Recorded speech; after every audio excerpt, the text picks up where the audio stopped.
Kemp, for all you have done and continue to do to support Israel in its defensive wars against Iran, Hamas, Hezbollah, and the other terror armies of the Middle East, as well as to keep the release of Israel's hostages at the top of our country's priorities in the region. Thank you also to Anat Sultan Dadon, Consul General of Israel to the Southeastern United States, who is here with us today. Anat will be transitioning from her post in Atlanta and moving back to Israel shortly. We deeply appreciate the Consul General's service to the state of Israel and to the state of Georgia.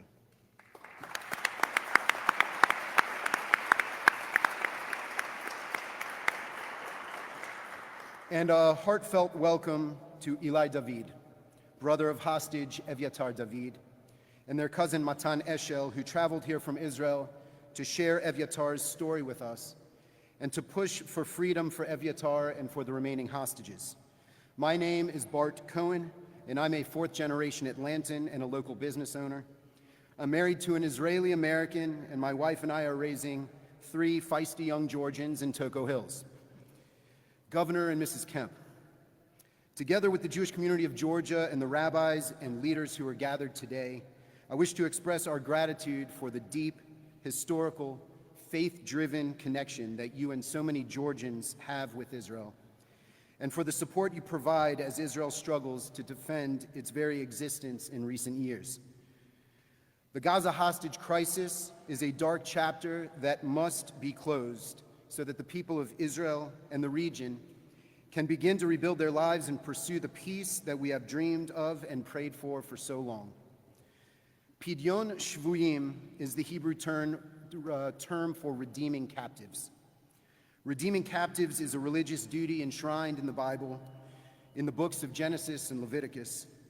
When our brothers and sisters are held hostage, we are required to fight for their release and to harness our collective energy and prayers towards the cause of their freedom.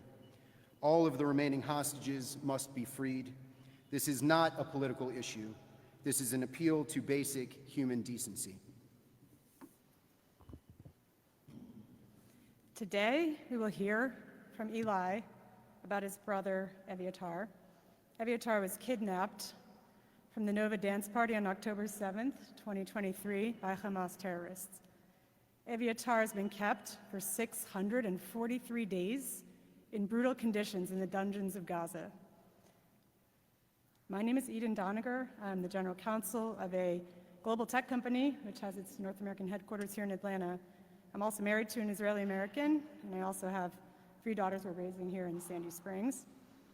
And Bart and I, and a few other Jewish Atlantans, including Aaron Diamond, whom a lot of the press here is familiar with today, we met Eli at an event where he shared his story in May. And we were so moved by his words, but even more so, we were inspired by his unending resilience and his hope in spite of his brother's horrifying circumstances, and how this crisis has destroyed his family's lives for almost 2 years. So with tremendous support from Benjamin Anthony of the Miriam Institute and his team, we pulled together a sort of small grassroots team to rally around Eli and Evyatar's family, their mother Galia, father Avishai, and sister Ayala, who've been traveling the world for almost 2 years pleading for help for Evyatar and all of the hostages.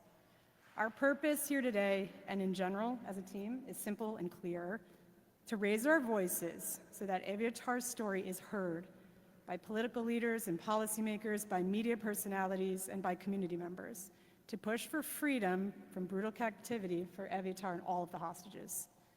Governor and Mrs. Kemp, you always encourage Georgians to rally around the causes we believe in. So thank you for making this cause your cause and for making our voice your voice. And to the members of the press who are all gathered here today, we appreciate you taking the time to listen and to share this urgent and painful topic. So Governor Kemp and then Eli, we're honored now to hear your voices.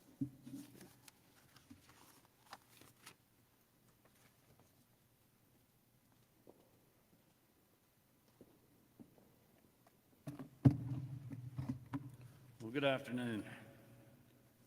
I want to thank you all for joining us on such a painful and solemn occasion. Bart, I want to thank you and Eden for organizing today's events and for being such tireless champions for our friends and allies in Israel. I too want to recognize our Consul General, Anat. You have been an incredible friend to the people of our state. You have been an effective and a passionate leader, someone that Marty and I have had the pleasure of getting to know over the last several years, both in peacetime and war. But also, most importantly, when visiting the country of Israel, you were such a great tour guide and host for us, so we appreciate you so much. I want to thank you for your hard work and your commitment. Because of you, the relationship between our two peoples is stronger than ever, and we will sorely miss your leadership as your time in this post draws to an end. So thank you again for all that you have done.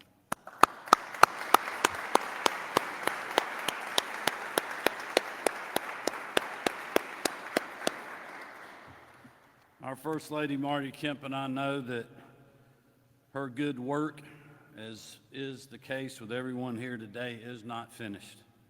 We still have a mission to complete, lasting peace to achieve, and separated family members to reunite. Today, as was mentioned earlier, we are honored by the presence of Eli David, brother of Evitar, and Matan, Evan's cousin. Thank you both for being with us today, for your courage in sharing your loved one's story. Evitar, like so many others, was an innocent non-combatant who was kidnapped on that horrific day that is now seared in our collective memories, October the 7th. And like the other hostages taken by Hamas in the Gaza Strip, they have been held in dark and horrible dungeons for over 640 days. They have been chained, beaten, starved, dehydrated, and emotionally tortured. Evitar and his good friend Guy were taken together on that terrible day almost 2 years ago, and their families have not rested or been at peace for even a moment ever since. In a show of twisted psychological terror on February 22nd of this year, Hamas brought Evitar and Guy out of the tunnels and made them watch the release of other hostages being returned to their families. The terrorists filmed their reactions, forced them to follow a choreographed script, and then returned them to the dungeons before broadcasting the video to the world. One of the photos that you see beside me is a still shot taken from that Hamas video.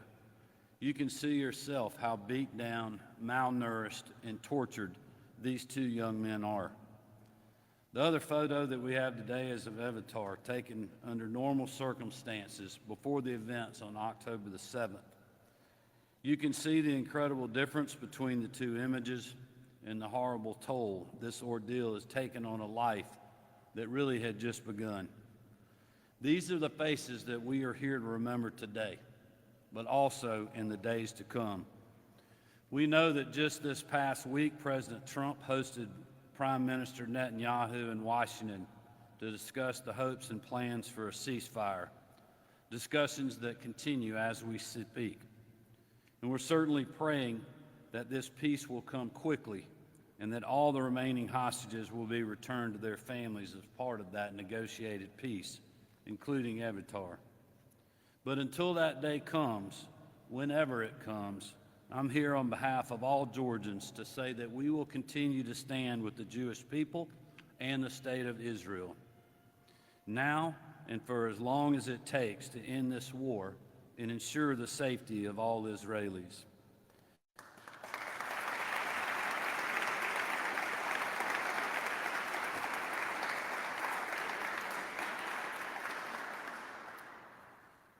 That support from well before roughly 1,200 civilians were attacked and killed in the October 7th attacks to this moment has been unwavering, and it will remain so.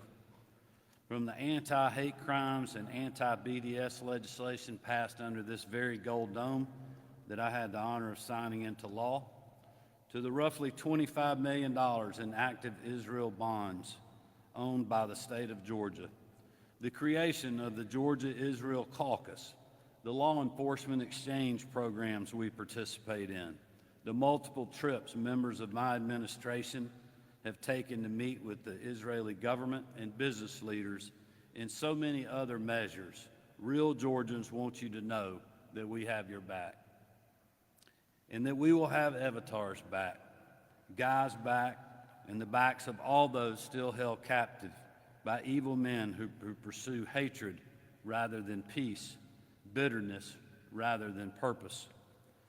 As we pray without ceasing for the safe return of the hostages and for the safe and peaceful Israel, we are reminded of the hopeful words from Isaiah chapter 40, verse 31. But those who trust in the Lord will renew their strength. They will soar on wings like eagles. They will run and not become weary. They will walk and not faint. We put our trust in the Lord, Adonai, and that trust has been rewarded again and again. Less than 3 weeks ago, we saw that faith put into action when military planes from our own country soared on wings like eagles across the globe, undetected, and delivered a crippling blow to the nuclear capabilities of Hamas benefactor, the Iranian regime. That historic operation was a joint venture between the almighty forces of the United States and Israel, and its incredible success is just the latest reminder of what we can achieve when we work together. So we will continue to wait upon and put our faith in the God of Abraham. We will pray and mourn and rejoice together when the innocent are finally returned home and peace is won.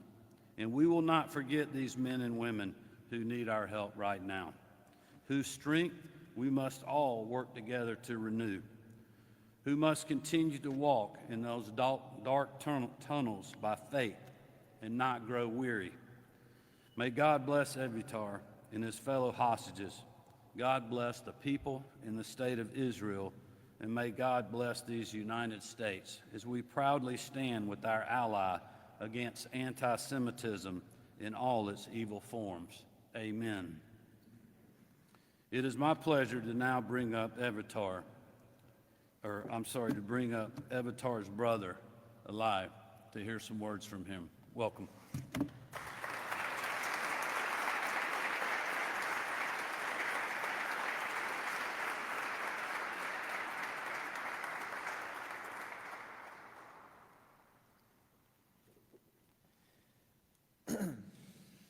Before I begin, I want to take a moment to express my deepest thanks to the wonderful Jewish community of Atlanta and to Ora Torah community specifically. Thank you for embracing Eviatar and my family with such warmth and such care. To the Miriam Institute, thank you for your unwavering support from the very beginning. And a special thanks to Benjamin Anthony, who first introduced me to this incredible, incredible community. And finally, to Eden, Barak, Aaron, Governor Kemp, First Lady Kemp, the governor's team, and everyone behind the scenes, thank you for your dedication and for making this event possible. It's more than 21 months since October 7th, and still this day, this October 7th, this disaster still echoes in my mind like it was yesterday. On October 7th, Eviatar and 3 of his friends went to celebrate, to dance on the Nova Festival near the Gazan border. When the attack started and hundreds of terrorists stormed the festival area, they tried to hide. Eviatar and Guy had that gut feeling that something is wrong and they have to split up. Eviatar and Guy found themselves hiding 300 feet from where Ron and Idan, a boy and a girl which became a couple just 2 weeks before the festival, were hiding. Ron and Idan were killed a couple of minutes later, and Eviatar and Guy got kidnapped. They were sent to the dungeons of Gaza, and they were broadcasted on the same day for all the world to see, when they're handcuffed, when they're terrified, when they were looking straight into the camera, in one of Hamas's propaganda videos, trying to make us terrified and horrified as well. But since that day, we understood Evyatar is alive, which was a privilege for us, a sad one, but still a privilege. And we decided as family that no matter what, we will fight until Evyatar is home, on his feet, and we have to stay united as family, because when he comes back, we will be there to support him. Since then, we traveled many times across the Atlantic Ocean, trying to make Evyatar's story, making Guy's story as visible as we can. Evyatar and Guy are childhood friends. They know each other since they're 1. They went to the same kindergarten. They grew up together. They both love the same music, love the same TV shows, same sports. They both play guitar brilliantly. And for the last few years, Evyatar and I are playing music every week at my parents'. It became a tradition. I play the piano and he plays the guitar, and it became a special moment every Friday that we are bonding, having fun as brothers, singing. And anytime I manifest Evyatar's return, I'm thinking about those special moments when he plays the guitar and I play the piano. When the released hostages came back on last February, after the hideous video was released, they told us that there is one thing especially that holds them up down there. And for Evyatar, it was same manifestation that I am manifesting. It was so important for him to tell me through the released hostages that he misses playing music with me, like we did every Friday. And knowing that we manifest the same thing, although we are so far away and so disconnected for so long, really brought me into tears of frustration and joy and hope and pain. Everything came together. But I think it reminded me how strong our connection is, our bond is, and how music is something that connects us.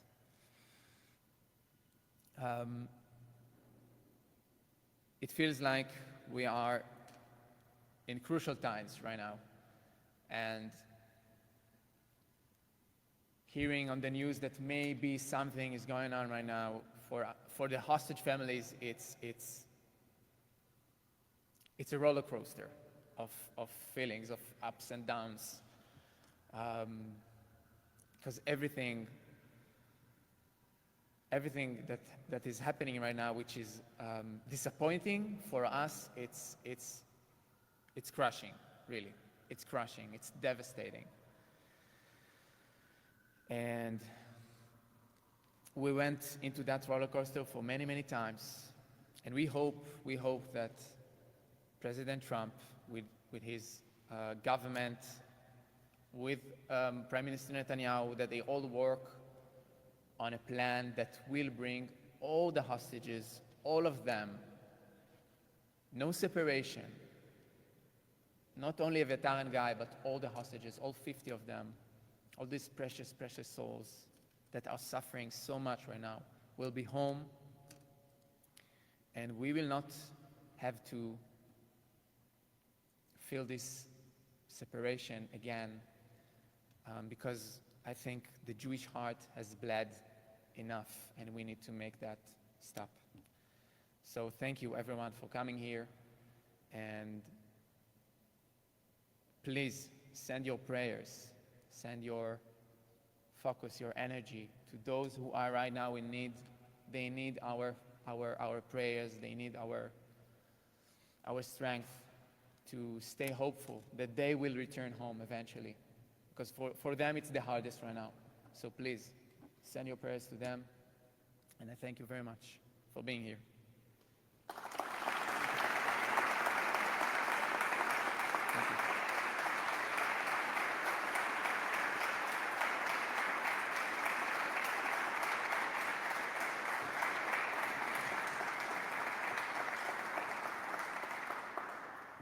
Okay, thank you, Eli. And at this point, we'd like to invite the Consul General to the southeast, Anat Sultan Dadon, to say a few words, and then we'll close it out. Thank you.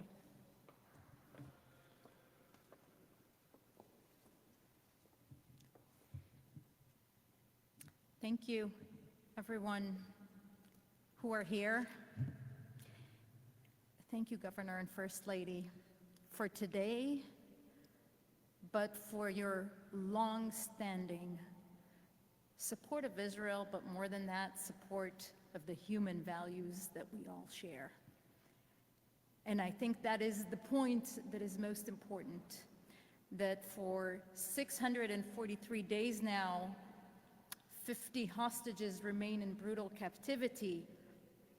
But for those 643 days, their family members, like Eli and Matan, have been busy day and night, going all around the world, using their voices to remind everyone that this has to end, that they have to return.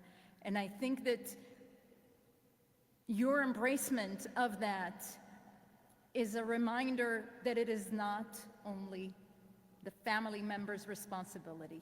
It's a responsibility that we all share. This is not only about them, it is about us.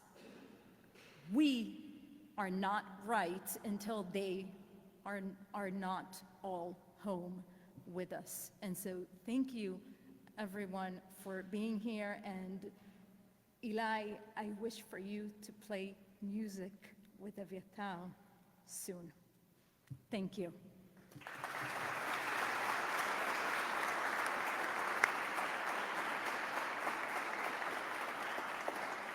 Thank you. Thank you, everyone, for being here. That will conclude our formal program here. Thank you, Governor Kemp, First Lady Marty Kemp, Eli, Matan, and Consul General. It was wonderful to be together and to share these thoughts. And Eli will be here afterwards to continue to answer questions and to spend some time together. And we appreciate everybody being here. There are flyers on your seats. If anyone would like to learn more, there is a QR code that you can follow. And please continue to raise your voices until all of our hostages are returned. Thank you so much.